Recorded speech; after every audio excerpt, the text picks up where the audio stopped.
शिमला में अंतर्राष्ट्रीय सम्मेलन का आयोजन किया गया, जिसमें देश के लगभग 75 वैज्ञानिक व शिक्षा नीति निर्माताओं ने हिस्सा लिया। 2 दिन तक चलने वाले इस 12वें अंतर्राष्ट्रीय सम्मेलन का हिमाचल के राज्यपाल शिव प्रताप शुक्ला ने शुभारंभ किया है। इस मौके पर राज्यपाल शिव प्रताप शुक्ला ने कहा है, पर्यावरण संरक्षण के विषय पर इस सम्मेलन में देश विदेश के वैज्ञानिक अपनी बात रखेंगे।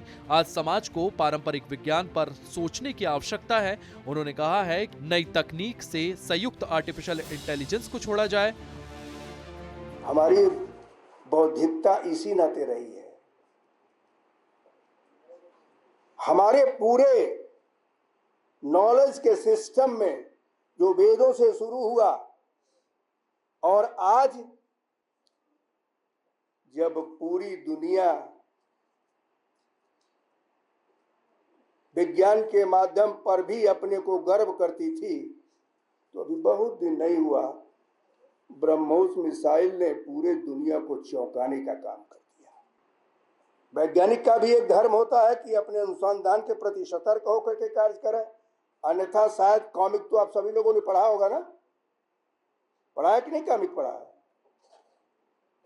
अब नहीं आ रहा है, अब तो वो मोबाइल पर ही आ जा रहा है। हमने पढ़ा है, और हमने जब पढ़ा है तो उसमें हम बहुत बड़ा कंप्यूटर निर्माण करते हैं। इस मौके पर हिम विज्ञान कांग्रेस एसोसिएशन के अध्यक्ष प्रोफेसर दीपक पठानिया ने कहा है कि हम विज्ञान को बढ़ावा देने के लिए पिछले 13 वर्षों से काम कर रहे हैं और इस 2 दिवसीय सम्मेलन में देश भर से 150 लोग हिस्सा ले रहे हैं। बच्चों में विज्ञान के प्रति रुचि पैदा करने के लिए हिम विज्ञान कांग्रेस एसोसिएशन काम कर रही है। Him science congress association Himachal Pradesh में साइंस को डेवलपमेंट के लिए काम लास्ट 13 सालों से काम कर रही है। आज हिम साइंस कांग्रेस की 12वीं अंतर्राष्ट्रीय जो कॉन्फ्रेंस ऑर्गेनाइज हो रही है, और इसमें हमारे माननीय गवर्नर साहब जो चीफ गेस्ट है, और इसमें लगभग 150 पार्टिसिपेंट पूरे देश के और बाहर के लोग ऑनलाइन जुड़ रहे हैं, 2-3 लोग। तो साथ में हमारे जो गेस्ट ऑफ ऑनर होंगे, जो प्रोफेसर बिग जी हमारे साथ हैं, वो पॉल्यूशन कंट्रोल बोर्ड चेयरमैन के फॉर्मर चेयरमैन हैं और अभी वर्तमान में गुरु नानक देव यूनिवर्सिटी अमृतसर में वो कार्यरत हैं। और साथ में हमने इसमें 2 अवार्ड बच्चों के लिए जो वीकर सेक्शन के हैं उनको, ताकि वो अपना कैरियर साइंस में एक्सप्लोर करें, उनको 11-11 हज़ार रुपये का चेक हिम साइंस जो वो दे रही है। चोपला अवार्ड, चोपला जो एक इंडस्ट्रियलिस्ट है चंबा के, वो उसको स्पॉन्सर कर रहे हैं। साथ में हमने एक और इसमें नया ट्विस्ट दिया है कि जो बच्चे जिस डिस्ट्रिक्ट में कॉन्फ्रेंस करेंगे, उस डिस्ट्रिक्ट के बच्चों, स्कूल के बच्चों के लिए हम मॉडल के लिए उनको स्कूल के प्रिंसिपल से आग्रह करते हैं, ताकि बच्चे साइंस के बारे में या कुछ डिस्कस करें। और इसी कमेटी होती है हमारी एक, जो और उसको इवैल्यूएट करने के बाद जो है वो बच्चों को 5 प्राइज हम देते हैं।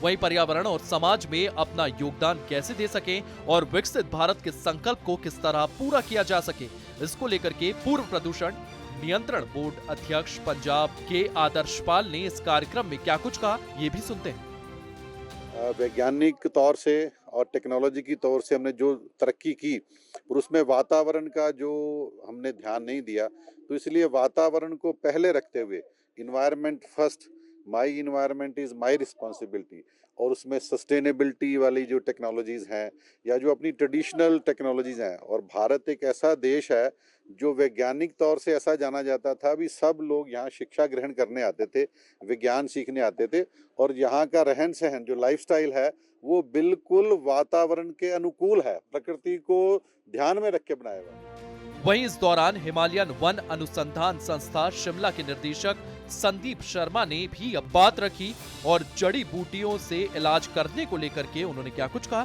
सुनिए। और 2023 में हमने 5 प्रजातियां, जो 5 वैरायटीज हमने, जो बहुत इंपॉर्टेंट मेडिसिनल प्लांट्स है, उनकी रीच की, ताकि जो फार्मिंग कम्युनिटी है, जो अपना ट्रेडिशनल क्रॉप्स उगा रहे हैं, वो उसके अतिरिक्त वो मेडिसिनल प्लांट्स भी अपनी कृषि में फसल की तरह ले सकेंगे। और कुछ शिमला और कुल्लू जिला में हमारे कुछ किसान, हमने उनको अपनी वैरायटीज दी है, और जम्मू से भी हमें डिमांड आ रही है, जम्मू क्षेत्र में